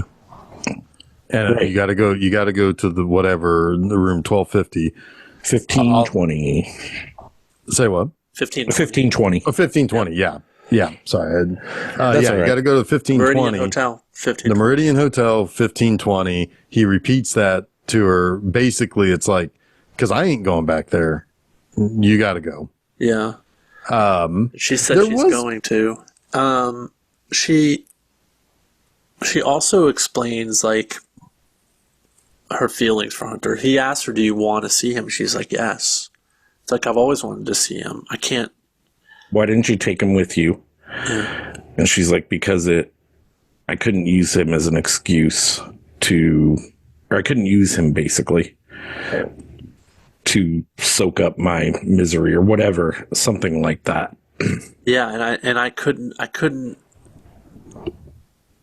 be in his life because I didn't want to see him when he wasn't with me because it would be too unbearable, right? Right. So she had to like cut the tie, which is it's difficult, right? It's a hard thing to understand. And her I mind, could not do it. right. I know. Even as a person who's not a parent, it's a hard thing to understand, like a mother giving up her child. But I also think it's kind of the beauty of this movie is it doesn't give you everything you need to understand it. You just know that it happened, and you have to kind of fill in the blanks, or you have to ask those questions of yourself. It's like, what would it take? Right? Yeah, it's complicated like life. It's not neat. Yeah. The movie's Yes, not neat. Exactly. That's Right. It makes it so much more real because you can say, well, I know somebody who does this, this, and that, and I don't agree with this and this, but I agree with everything else that they do, or I see their perspective at least, even if I wouldn't do it, I understand their perspective, or I can get to a place where I can understand that was their only choice. Yeah. I mean, it's,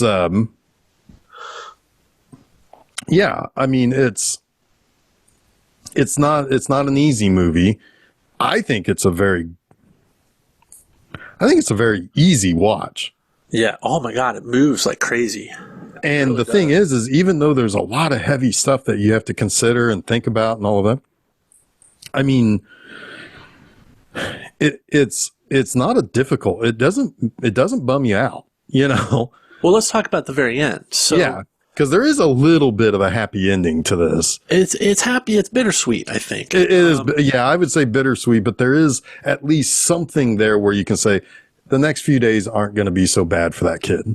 Well, no, not for the kid. I think that kid is loved, and that kid is going to be just fine, right? I do believe that. But yeah, so Jane does go to the hotel, has her reunion with Hunter. They hug, they embrace. It's beautiful. And meanwhile, you have Travis out in the parking lot. He's on top of the parking garage across the street. Yeah, and you can kind of see, I think, through the hotel room. It's a little bit like It's collateral. Yeah. I was going to say collateral stole the shot. Yeah, collateral stole the shot. And then Travis feels like he's content, and he's like, okay, they're good. They're together. I can move on. He gets in his car, and it's him driving out of the city with the sun set behind him, like late dusk sunset behind him. And He's driving out of the sunset as opposed to into the sunset. Yeah, and Because it's an inversion of that trope at the end of westerns, right? of a Western, right? Yeah. We just talked about this in another movie. It happens, and I can't remember which one. They're driving away from the out of the sunset at the end. It was recent, but yeah, probably borrowed from this movie again. But I can't remember. I'll see if I can remember. Yeah, I can't remember. I'll have to look at the last few movies. But this was this is kind of a downer ending in a way, right? Dad is leaving. He's leaving the family. Their family is still broken. But I think in his mind, he's healed it. And I think he's right. There's a portion of this family that was broken that he has put back together. Mother and son are reunited. But I don't feel like he thinks he can be around them without I think he feels like breaking it again. Yeah, if he's there, he's the piece that will always break it. Yes. And it was always, because he did the same thing to Walt and Anne. Right. There's a bit of mirroring here too, though, between Walt and Travis. Yeah. And I don't think Walt knew his father that well. No, I don't think so. I think he died in the car accident when Walt was very young. So he's a different man. He's more like his mother. Yeah. Yep. Right? Yeah. But so his relationship needs to be fixed by a kid. Yeah. Whereas Travis's relationship was destroyed. His fault. Yeah. The kid didn't do it. Right. But the kid is what ignited that. The kid was like the last straw. Yeah, there can be. He just could not no longer cope with. He's like, now there's 3 people in this relationship. 2 was hard enough. And one of them stealing the love of my life, right? In a way, Yes. Like he never overtly says that, but you kind of can put that together a little So bit. a lot of this movie is him recognizing that and trying to fix it, and then realizing that whatever his fate might be, right? He's going to wander the desert again. He's going to water the earth. He's like came from Kung Fu. I don't know. Yep. Build a house in Paris, Texas. Build a house in Paris, Texas. But he's got to fix himself because no one else can do it. Right? He's made the first step, I feel, in doing that. Yeah. The only way he can allow himself to heal is to put back together what he broke. Right. Yeah. And I don't think any of this means that he'll never be in Hunter's life again. I don't think any of this means that Anne and Walt won't be in Hunter's life, right? But this is just where the movie ends. That's it. Yeah, I think, and I still think that he just disappears again. I think so too. I think it resets after some time, and maybe it becomes a situation where Jane and Hunter go west, and Travis is just not going to be involved, and he's not involved with his brother, and he's not involved with his son anymore.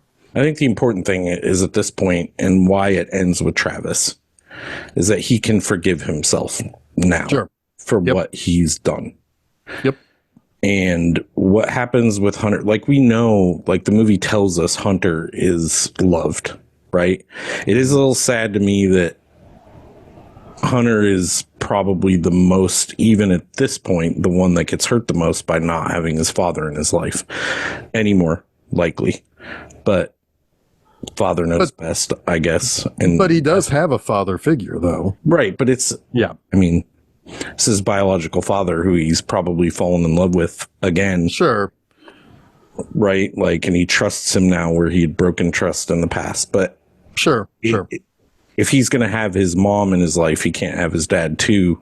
And the way that their relationship, the way that Hunter needed to warm back up to Travis where he didn't to his mother shows that that's where like Hunter belongs with his mom or with his mom in his life.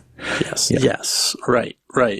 And that's, I think, like the last time you see Anne, so heartbreaking. She gets off the phone. Hunter hangs up on her, and she just leans back in almost despair into Hunter's bed, right? Mm-hmm. And then you hear Hunter telling Travis she sounded so sad. It's like Hunter's going to remember that. He's also going to remember that Anne loves him. Like there's no way in the world that they're not going to have a relationship. It's just going to change, right? Right. And they can't, and Anne won't be able to use him anymore, likely as a way to fix her relationship. Right. She's going to have to face the fears about her own relationship that she's been using Hunter to as a band-aid for. They're going to have to do what Travis did, maybe Yes, on a they smaller scale. Yes, but they are. Yeah. Yes, they are. I will say that Hunter has those rad Return of the Jedi sheets that I had as a those kid. rad. I had those. That was awesome. I think I did saw too, them. I was like, actually. oh, I had those sheets. Anyway, Was it Jaws was like mentioned in this briefly too, wasn't it? The song or something? I remember a Jaws reference. well, they're definitely the reference of Or Dune. in a galaxy far, far away. Yeah, Oh, that's the one. That's the one I was thinking of. Sorry. Well, that's where the shark lives, in a galaxy far, Yes, far away. he So does. you were right. Bruce is out there. Yeah. Yep. It's like a long time ago. And then he swims in a galaxy far, far away. It's so cute. There was one thing. I watched the Siskel and Ebert clip of this from their 1984 episode when they had this on there. There was another movie on there. I can't remember what it was, but I was like, oh, that's kind of cool that they came out at the same time.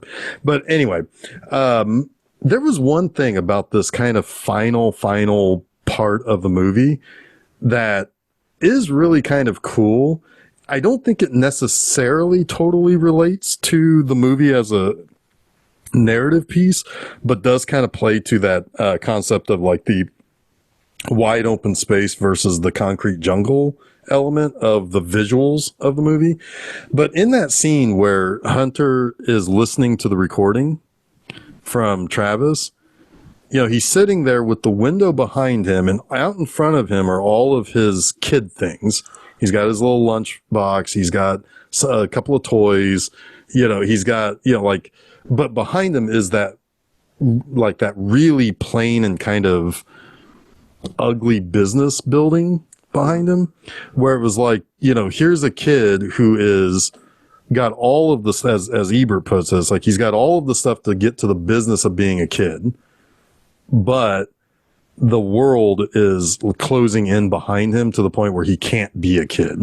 He's not going to he's going to have to grow up sooner than he should. Well, I think he already has. Well, he has, but like it's visually represented by this building that's across the street that is just not pretty. It's just boring, and it's grown up life. And he's trying to do the business of being a kid, but he's not going to be.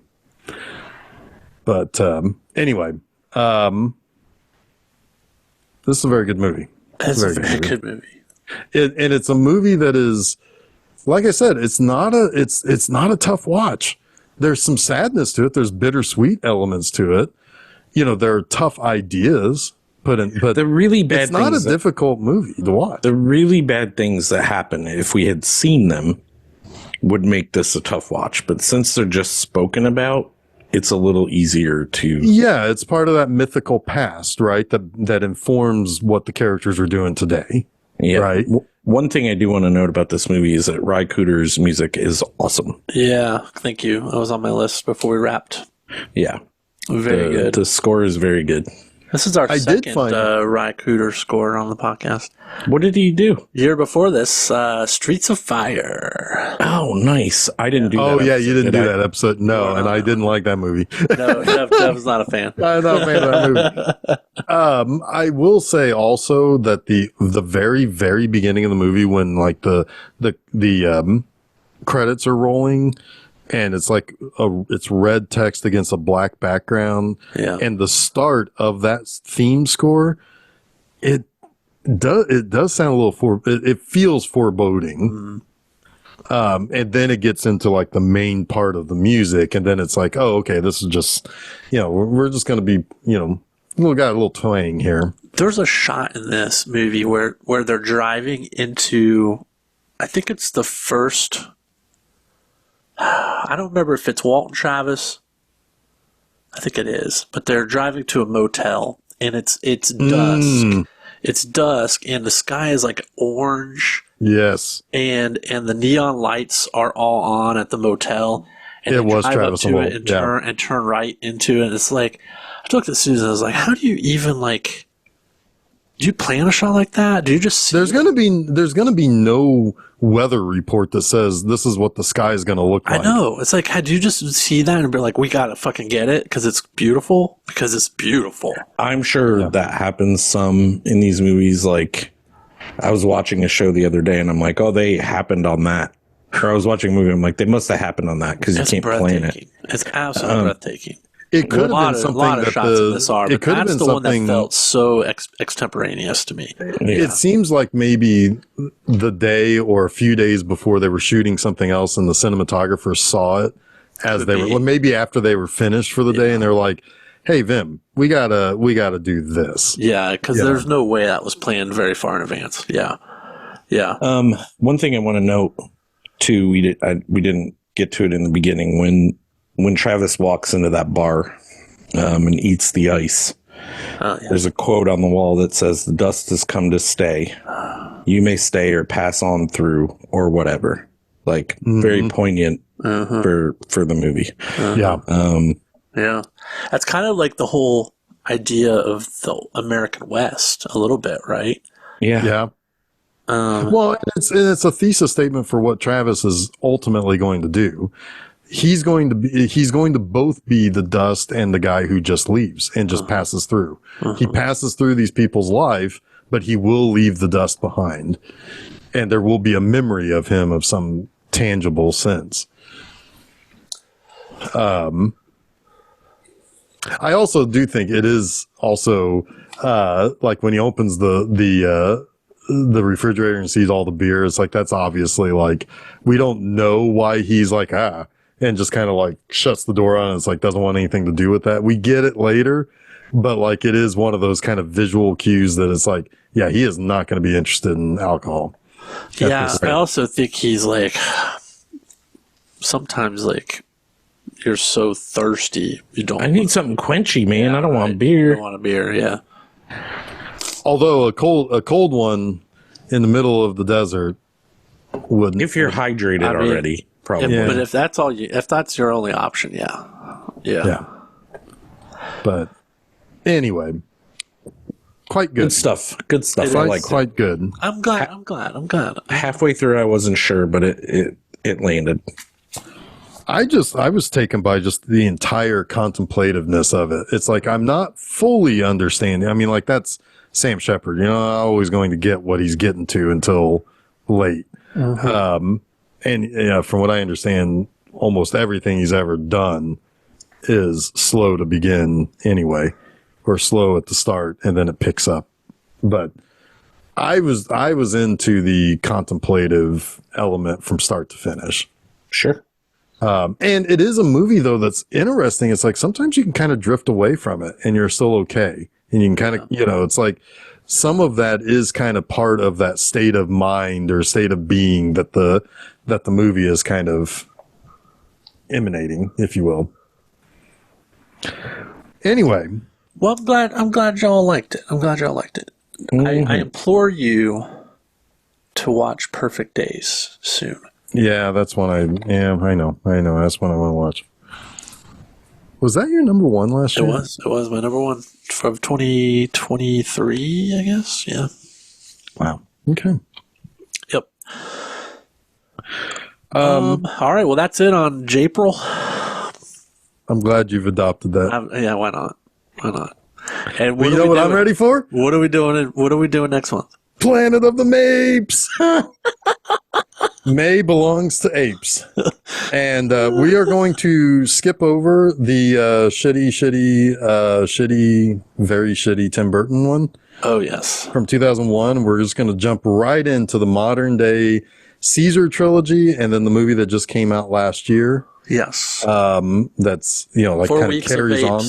Yeah, we got 4 weeks of apes. And we're just going to be up to our eyeballs in apes, and I love it. And I swear to God, Andy Serkis should have gotten an Oscar nomination. Yeah, he probably should have. Especially as those movies continue into the third one. Anyway, so we begin with Rise of the Planet of the Apes.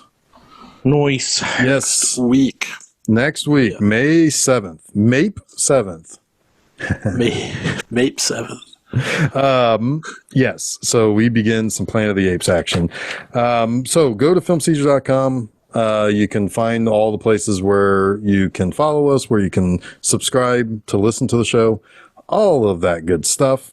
And then all of those same places, filmseizure.com, whatever. If you go there on Monday, this upcoming Monday, I have a little theme month for Monster Mondays where I have oddball sequels that moved franchises in a different direction. Huh. And I start with Hello, Mary Lou, Prom Night 2. Oh, wow. Yeah. Can't get much different than it is from its original. So, again, filmseizure.com. That's Monday, May 5th. And, good times there on Monster Mondays. This upcoming Friday at my website, bmovieanima.com, I have a review of the very first film directed by Norman J. Warren, Her Private Hell, about a lady who comes from Italy to Britain to become a model and doesn't quite work out for her. Oh, no. Not in the way that you might think. Anyway, that's that. So, you know what? I'm gonna hunker down. I'm gonna get ready for some apes because I'm real excited about that. Really? Real excited. Couldn't tell. Real excited, Chuck. I love apes. Anyway, until then, I am Jeff Arbuckle. I am Chuck Moore. I'm Jason Oliver, and you have been listening to Film Seizure.